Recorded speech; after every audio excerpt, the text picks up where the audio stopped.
Chapter 15. Vivian stood with her back to me while I brushed off her blazer and her skirt. A few small blades of yellow grass clung to her hair. I removed them and picked up her purse, and I could see how clean the ground was where we had lain, and I could see where she had dug her heels into the ground. We left the field and started for the main road to return to the quarter. It had become colder, and we walked faster than we had when we came out into the field. "We start our Christmas program next week," Vivian said. "It's about that time, huh?" "You're having a program, aren't you?" "I don't know. I hadn't given it much thought." "You only have about a month." "I guess I'll mention it to the children tomorrow. I'll see what they want.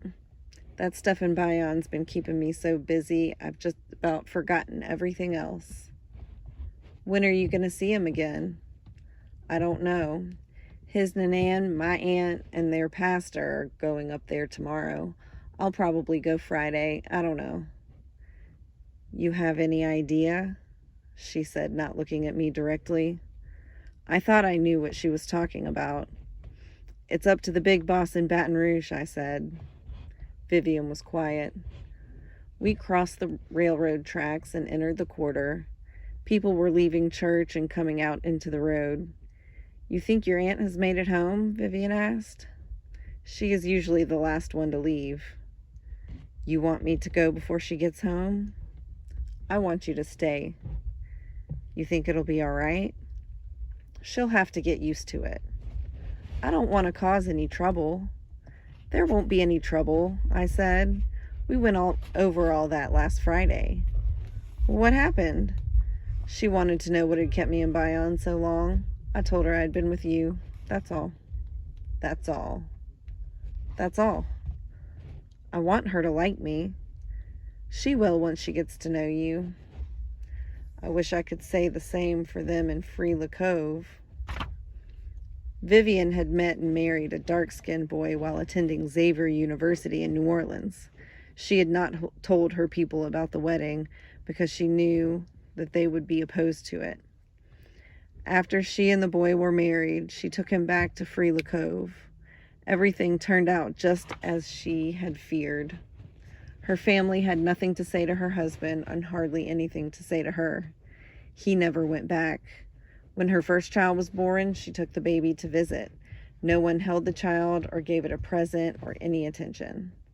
That was 3 years ago, and she had not been home since, not even when the second child was born, nor when she separated from her husband. One of her sisters visited sometimes, and occasionally a male cousin would see her in Bayonne. Her mother and aunts wrote letters. There was no other communication. Vivian and I stood on the porch and watched my aunt, Miss Emma, Miss Eloise, and Inez come down the quarter. I saw my aunt looking at Vivian's little blue Chevrolet parked in front of the house, then looking toward the house. The women around her went on talking, but she was much more concerned with Vivian and me than with their conversation. They stopped before the house, and I saw Miss Eloise talking to my aunt. I'm sure she was asking her whether they should come in or not. My aunt said yes, because they all proceeded into the yard, walking Indian file, my aunt in front. I introduced her to Vivian as soon as she came up the steps. "Miss," my aunt said, and gave a slight nod. She didn't look at me. I introduced Vivian to the other women. "Howdy do," Miss Eloise said. "How you?" Miss Emma said. "Glad to know you," Inez said. But they were not glad to know her. They didn't feel comfortable at all. They were at my aunt's house, and they were not about to show much more enthusiasm than she had shown. They went inside single file. You could smell their sweet powder all over the place. "You think I ought to go?" Vivian said. "No, come inside." We had to pass through my aunt's room to go back into the kitchen. Tanti Lou and the other women had taken off their hats and coats and laid them, along with their pocketbooks, on the bed. They were in the kitchen, sitting at the table. My aunt had brought them here for coffee and cake. "I'll have to make some more coffee," I said. "I'll make my own coffee," my aunt said. "I'll make it," I said. Not here. Vivian and I drank the coffee, and I'll make some more. That's all there is to it. You go and walk over me, she asked. No, ma'am, I'm going around you, I said, but I'm going to make the coffee. I filled the kettle with water and set it on the stove. My aunt was watching me. Her friends sitting at the table were quiet. Grant, Vivian said, I think just be quiet. You taking over my house, my aunt said. No, ma'am, I said, but we drank the coffee, and this is the woman I'm going to marry one day, so you might as well start getting along right now. The women at the table did not look at us and were afraid to look at one another. My aunt was like a boulder in the road, unmovable, so I had to go around her. She could see that I was not going to change my mind, and she had 3 choices. She could stop me physically, she could leave the room, or she could sit down at the table with her friends. She was afraid to approach me physically because I might leave and not come back. If she left the kitchen, then her friends would leave. If she sat at the table, only her pride would be hurt. She thought that was best. How was service today, Miss Eloise? I asked. Oh, fine. She said it so fast that it sounded like only one word. I grinned to myself. You find anything funny in that, mister? My aunt asked, looking at me again.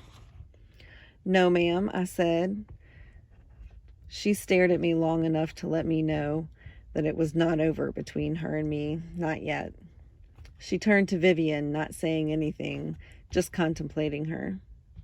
The other women were quiet, looking either down at the table or out the back door, but never at one another.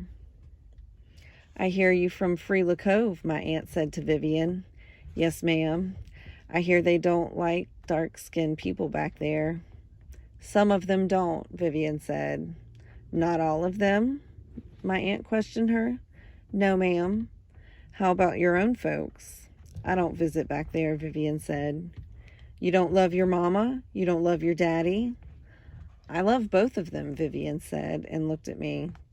But I have to live my own life. You go to church? I'm Catholic.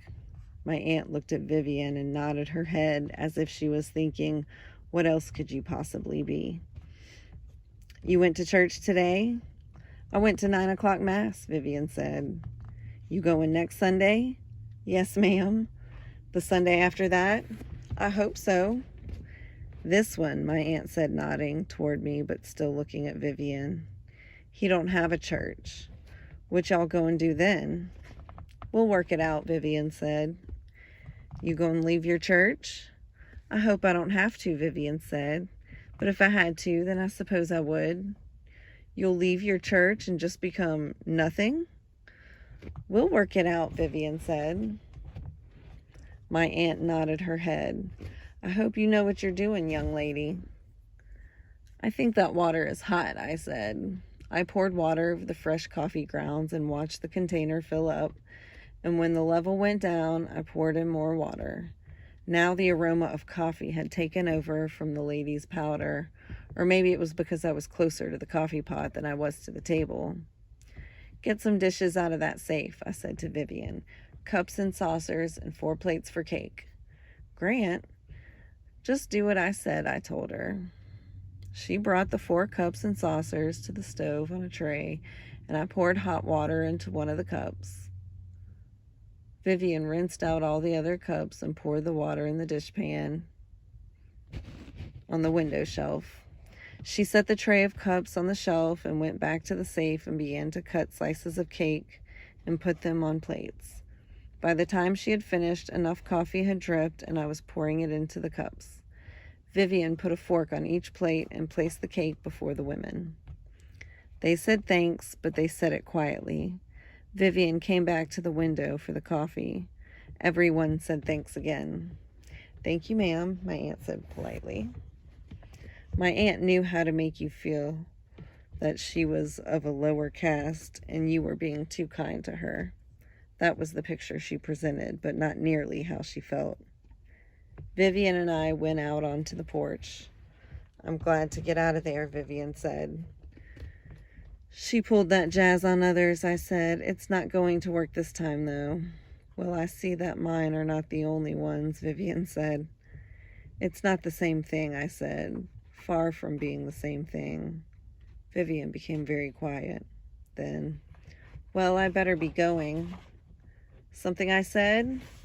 No, it's getting late, that's all. I have to get my purse and tell them goodbye.